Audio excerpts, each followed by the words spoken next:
It's not almond milk, it's almond milk.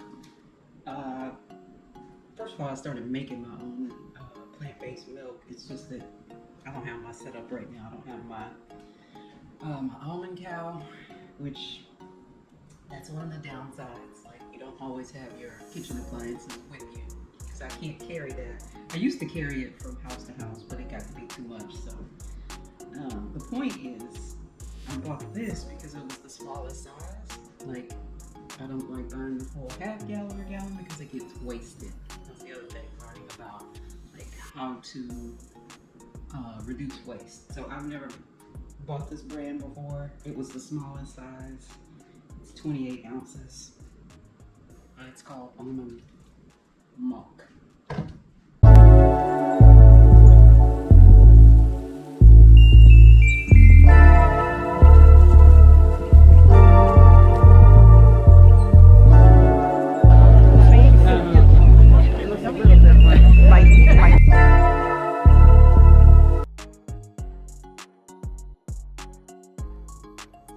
So even as a local nomad, I still like to make my smoothies and juices at home when I can.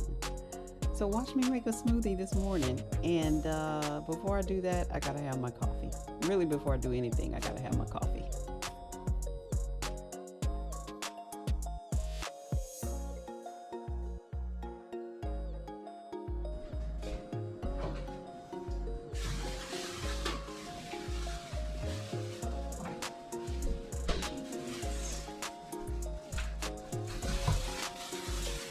So I picked up this different brand of. It's not almond milk. It's almond milk. Uh, First of all, I started making my own plant-based milk. It's just that I don't have my setup right now. I don't have my almond cow, which that's one of the downsides. Like, you don't always have your kitchen appliances with you because I can't carry that. I used to carry it from house to house, but it got to be too much. So the point is, I bought this because it was the smallest size. Like, I don't like buying the full half gallon or gallon because it gets wasted. That's the other thing, learning about like how to reduce waste. So I've never bought this brand before. It was the smallest size. It's 28 ounces, but it's called almond milk.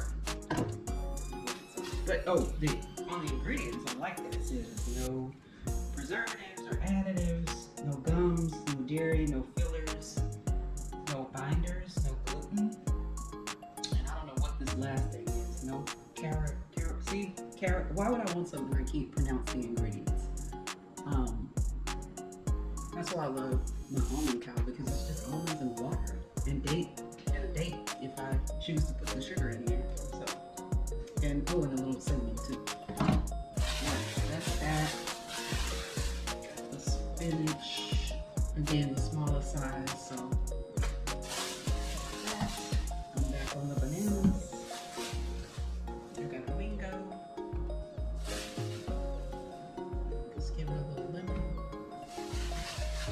And I've never put, well, yes I have, but it's been a while since I put nectarines in a smoothie. I usually do peaches, and then there are the frozen peaches in the bag, so I'm going to try these fresh nectarines in there.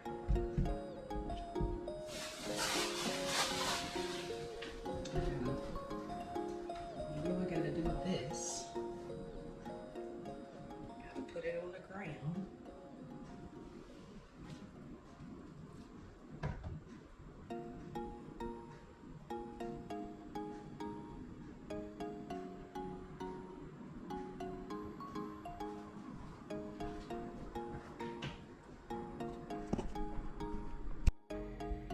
So I usually gather all my ingredients, put them all out at once just to see what I have. I'm kind of an organized cook or person when it comes to being in the kitchen. So I've gathered all my ingredients and now it is time to prep. First things first, I gotta wash the spinach.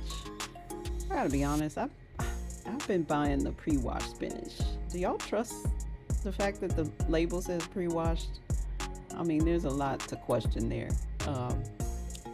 But I trust it. It says pre-washed, so maybe I shouldn't be divulging that information that I take my spinach right out of the bag and put it in the blender or put it in the juicer. Yep, that's the honest truth. No, but seriously, I feel like we need to take a poll. If the bag or the package says pre-washed, do you still have to wash it? I mean, and if you don't and something happens, who's responsible? Really and truly. Now, I do wash. I think even though I'm peeling the fruit, I still wash it, just because you never know. It's been sitting out on the fruit stand for how long and who's all touched it, like that kind of stuff. Yeah, I still wash fruit that needs to be peeled. So I feel like that's a different thing. But yeah, what's the verdict? I'm taking a poll in the comments. Do you have to wash the leafy greens or whatever it is if the bag or box says pre-washed?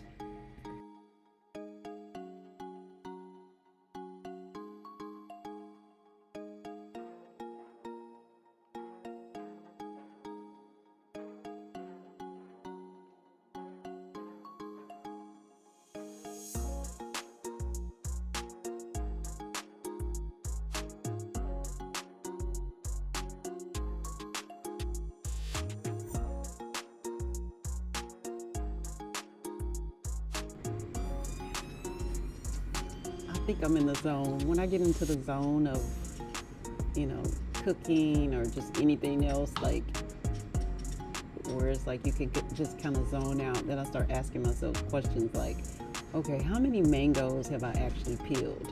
I mean, is it just me? How many mangoes have I actually peeled? Ever, and I mean ever in life. How many? How many smoothies have I made? How many apples have I cut up? Yeah, because I feel like I'm getting pretty like proficient at some of this stuff. Like I'm not like chef level. Like what do you call it? Like Iron Chef? I'm not like Iron Chef level. But I'm good enough. I'm good enough to be dangerous. Dangerous meaning dangerous in a good way. Like not dangerous where I'm gonna cut myself or anything like that.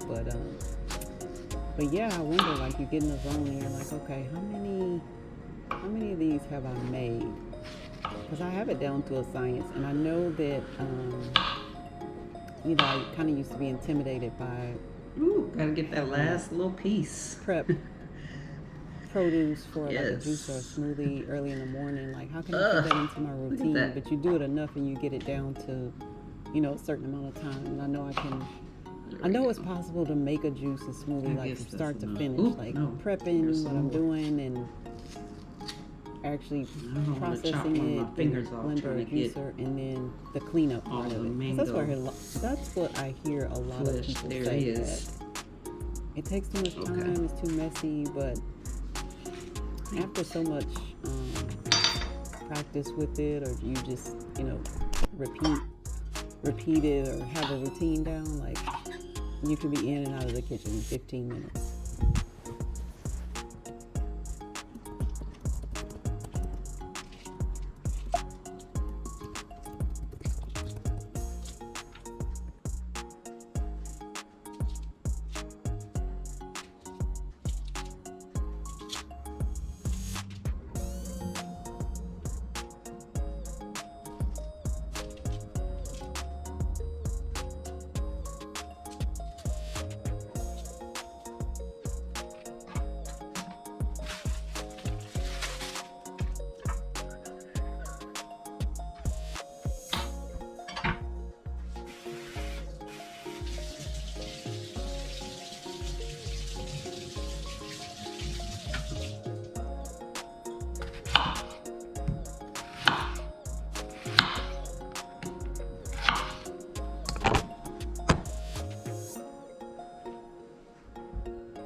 and ready to go in the blender.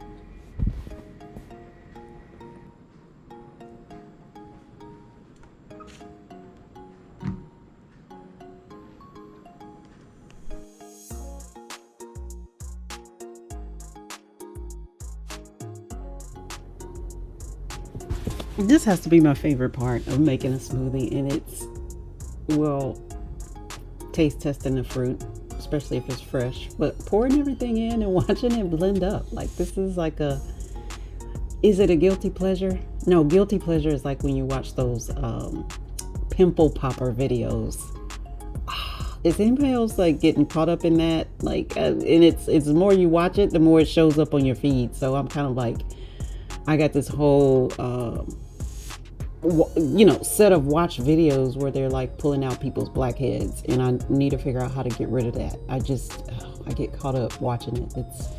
That's a guilty pleasure. But anyway, somewhere at the top of the list is also watching my smoothies blend, because I know I'm in for a treat and I'm about to taste something really good. So yep, it's happening.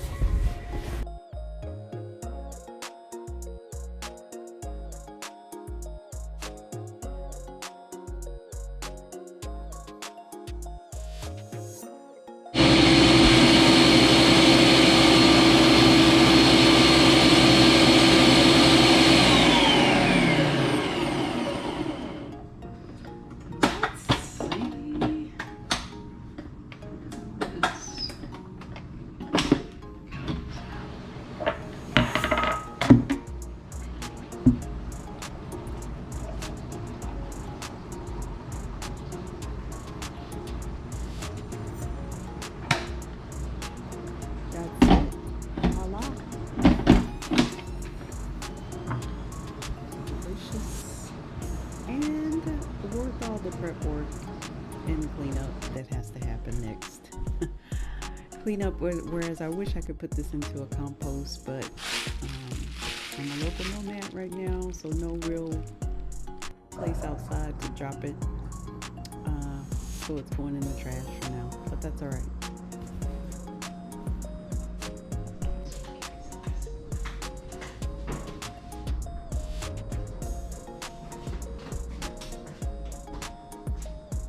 And today just so happens to be cookout day, so it's a lot of moving. I say a lot of moving, but it depends on the day.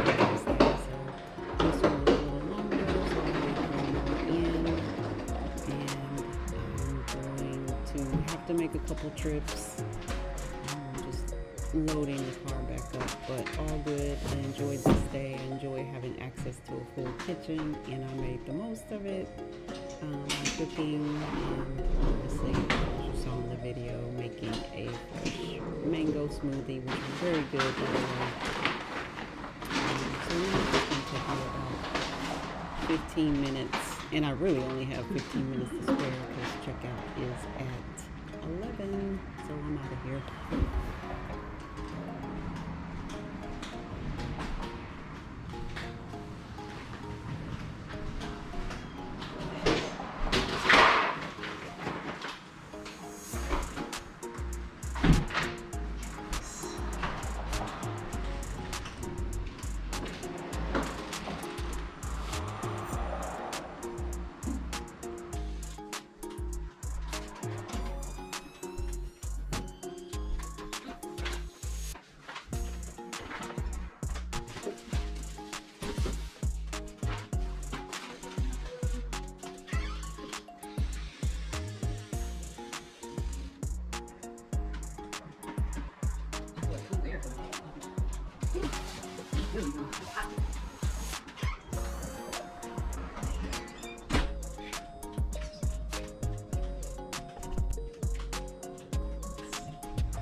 This is what checkout looks like.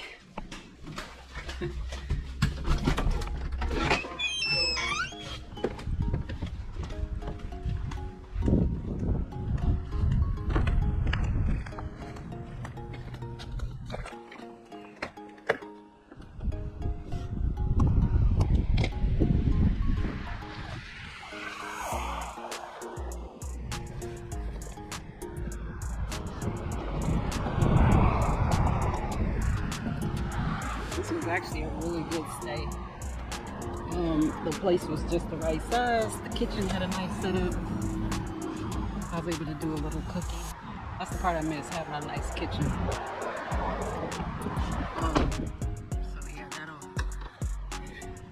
that'll be what makes me go back into permanent living. That's how much I miss my kitchen. So I always do like a walkthrough, making sure I'm not forgetting anything. That doesn't mean I won't forget something, because I, tend to leave like a charger or a pair of shoes or a pair of earrings here and there. I've been known to do it. It's not the end of the world, but I do always try to do kind of like a walkthrough and make sure that I have everything, which I think I do. So, all right, it is checkout time. Yeah, I bring this monitor. If I'm staying somewhere for like more than 7 days, I need my big screen monitor to work. So I'll bring it and set it up. It's not that big of a deal. It's not that big of a deal to be carrying a monitor around. I mean, what? What? This is the nomad life. So it's good exercise. Carrying monitors in and out of the spaces that I'm staying in. So yeah, there we go. Got everything in the car. Who knew a Volvo XC60 could carry a week's worth of living supplies? All right, let's take a bottle of water. That is it. I am out of here.